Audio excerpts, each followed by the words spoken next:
কৰিছো কিয়নো অসমৰ মুখ্যমন্ত্ৰী ডক্টৰ হিমন্ত বিশ্ব শৰ্মাই আজিৰ দিনটোত ৫টাকৈ বৃহৎ ঘোষণা কৰিছে ৰাজ্যৰ লাখ লাখ মহিলাৰ বাবে এটা ভাল খবৰ দিছে মুখ্যমন্ত্ৰী গৰাকীয়ে কিয়নো ৩ লাখ মহিলাই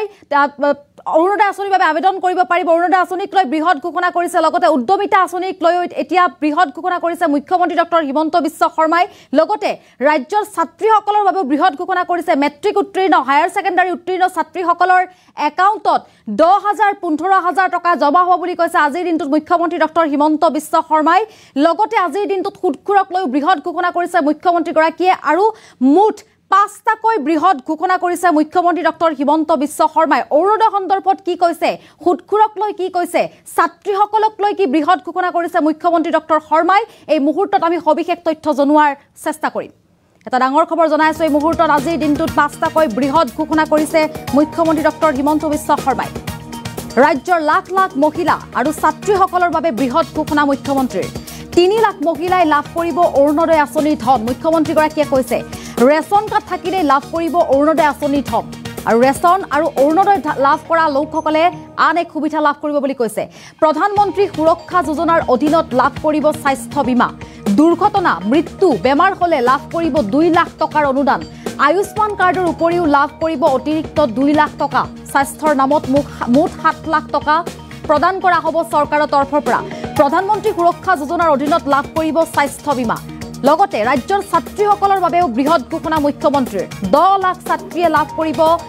১০,০০০ টকা ১৫,০০০ টকা ১২,৫০০ টকা পৰ্যন্ত মেট্ৰিক উত্তীৰ্ণ ছাত্ৰীয়ে লাভ কৰিব ১০,০০০ টকা হায়াৰ সেকেন্ডাৰী উত্তীৰ্ণ ছাত্ৰীয়ে লাভ কৰিব ১২,৫০০ টকা আৰু বিশ্ববিদ্যালয় অধ্যয়ন কৰা ছাত্ৰীয়ে লাভ কৰিব ১৫,০০০ টকা মুখ্যমন্ত্ৰীগৰাকীয়ে কৰিছে বৃহৎ ঘোষণা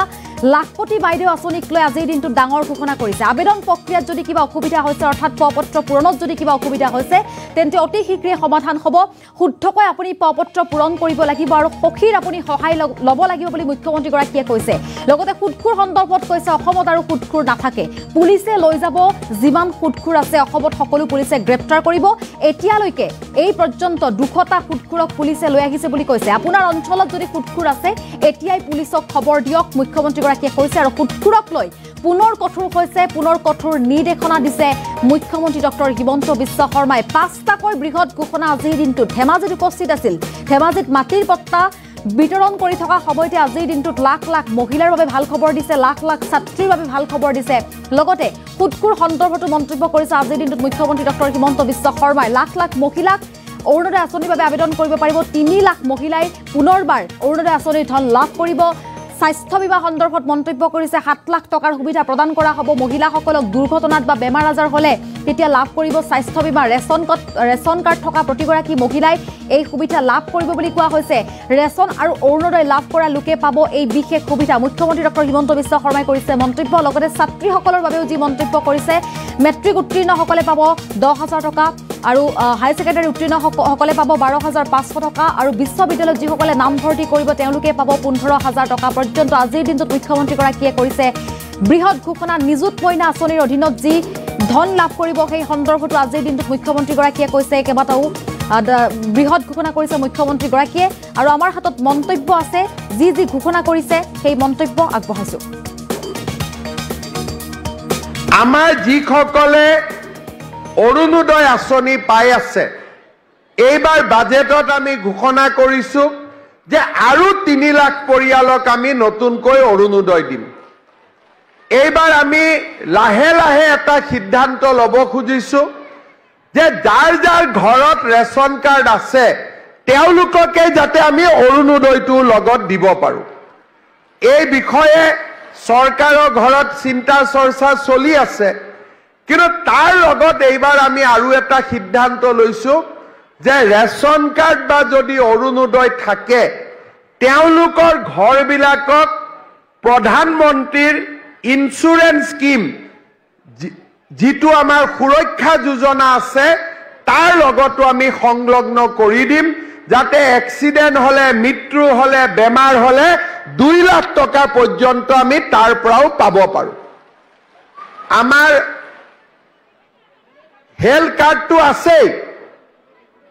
প্ৰধানমন্ত্ৰীৰ আয়ুষ্মান ভাৰত মুখ্যমন্ত্ৰীৰ আয়ুষ্মান ভাৰত কিন্তু ইনস্যুৰেন্স যদি আমি কৰি লওঁ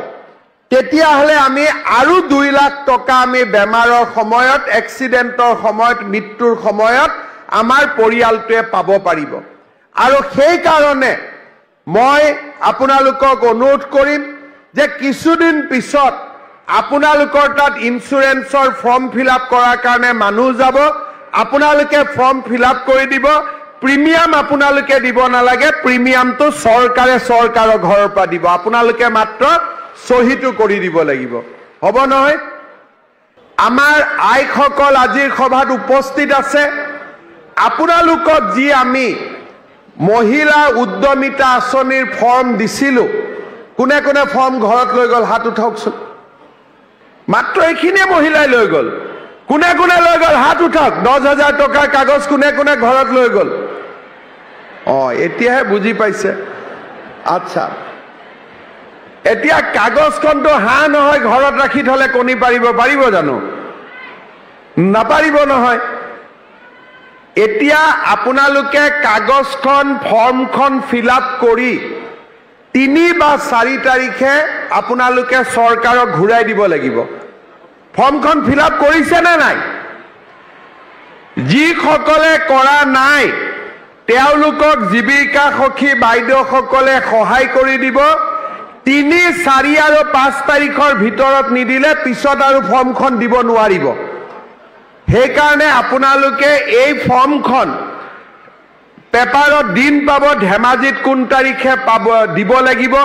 হয় 3 তাৰিখ 4 বা 5 তাৰিখ 3 দিনৰ ভিতৰতে এদিন গতিকে সুন্দৰকৈ ফৰ্মখন আপোনালোকে ফিলআপ কৰি ফৰ্মখন জমা দিয়ক ৰেডি হৈছে নে নাই এতিয়া ৰেডি আজিৰ পৰা হৈ যাওক বুজি পালেতো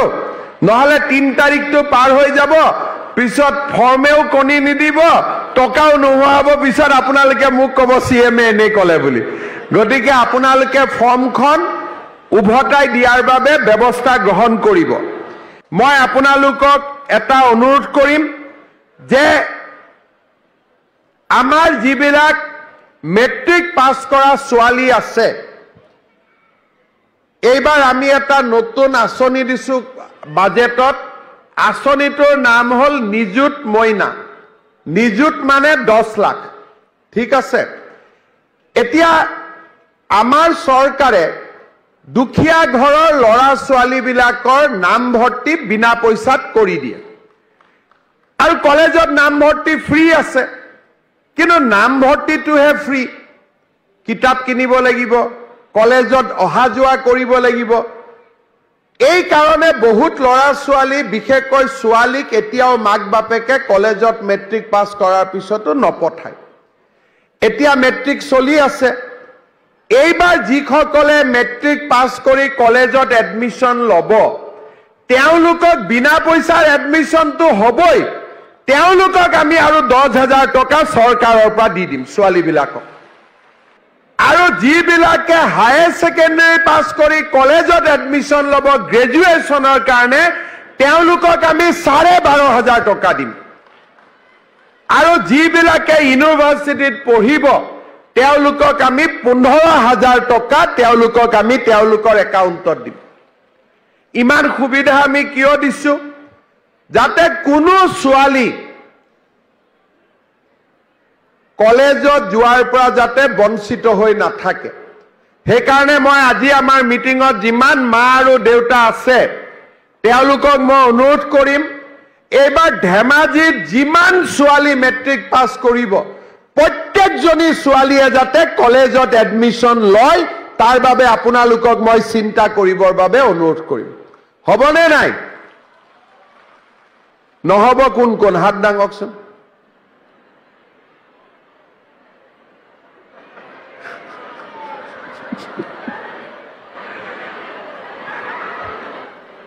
ভাল লাগিছে বাইদেউ ঠিক আছে আচ্ছা কাৰ কাৰ ঘৰৰ ছোৱালী এবাৰ মেট্ৰিক দি আছে দিছে মেট্ৰিক দি আছে যাৰ যাৰ ঘৰত ছোৱালী মেট্ৰিক দি আছে হায়াৰ সেকেন্ডাৰী দি আছে সকলোৰে ছোৱালীক আকৌ এবাৰ কৈছো চৰকাৰে 10,000 টকা বেংক একাউণ্টত দিব আৰু গ্ৰেজুৱেচনত 12,500 টকা দিব গতিকে 9ৰ ছোৱালী 10ৰ ছোৱালী স্কুটিটো আছে, চাইকেলটো আছে, বিনামূলীয়া নামভৰ্তিটো আছে। এইবাৰ লগত আমি টকাও দিয়াৰ বাবে ব্যৱস্থা কৰিম যাতে কিতাপ পত্ৰ ঘৰৰ পৰা অহা যোৱাৰ সুবিধাখিনি পাই যায়। দুদিন পিছত ক'ব যে দাদাই ল'ৰাবিলাকক নিদিয়ে, ল'ৰাবিলাককো দি আছো লাহে লাহে। কিন্তু আমি ছোৱালীৰ পেটৰ পৰা জন্ম হৈছো নহয়, গতিকে প্ৰথম কামটো ছোৱালী দি আৰম্ভ কৰিব লাগে, হয়নে নহয়? কোনোবা আছে নেকি ল'ৰাৰ পেটৰ পৰা জন্ম হোৱা? হা, নাইতো। সেইকাৰণে যিহেতু আমি চবেই ছোৱালীৰ পেটৰ পৰা জন্ম হৈছো, গতিকে চৰকাৰী আঁচনি যিয়ে আঁচনি আৰম্ভ কৰোঁ প্ৰথম ছোৱালীক দি আৰম্ভ কৰিব লাগে, তাৰপিছত প্ৰথম মহিলাক দি আৰম্ভ কৰিব লাগে, হয়নে নহয়? মই ভুল কলো নেকি? এই কোনো এটা হাত মাৰা নাই, চক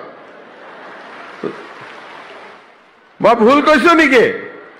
দিয়ক আপোনালোকেও মহিলাসকলৰ কাৰণে ডাঙৰ হাত চাপৰি এটা বজাই দিয়ক না। এতিয়াহে গাঁৱে ভূঞে কিছুমান মানুহ জন্ম হৈছে, দুখীয়া মানুহৰ পৰা সুদত টকা দিয়ে আৰু 10% 20% সুদত টকা লয় না। ইয়াতো সুদখোৰ আছে না নাই ধেমাজিত? এতিয়া মই দালালৰ পিছত সিদ্ধান্ত লৈছো যে অসমত সুদখোৰবিলাক থাকিব নালাগে। গতিকে আপোনালোকৰ যদি কোনোবাই কাবাৰ পৰা আপোনালোকে সুদত টকা লৈছিলে, সেই সুদখোৰবিলাকৰ নাম পুলিচক দি দিব। আমি তেওঁলোকক অলপ অলপ চৰকাৰৰ ঘৰত লৈ লৈ গৈ আছো যে আপোনালোকে আমাৰ লগত থাকক কেইদিনমান। এতিয়ালৈকে 200 জন মানক লৈ গলো, কিন্তু আৰু বহুতত লৈ যাব লাগিব। দুখীয়া মানুহক 100 টকা ধাৰ দিয়ে, দি কয় মাহত 10 টকা দিব লাগিব, মাহত 20 টকা দিব লাগিব। এইটো কিবা চিষ্টেম হ'ল নেকি কওকচোন?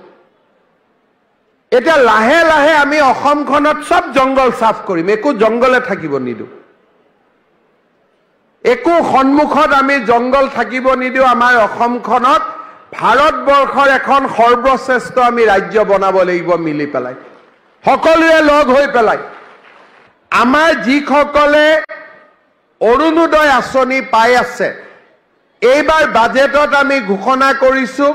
যে আৰু 3 লাখ পৰিয়ালক আমি নতুনকৈ অৰুণোদয় দিম।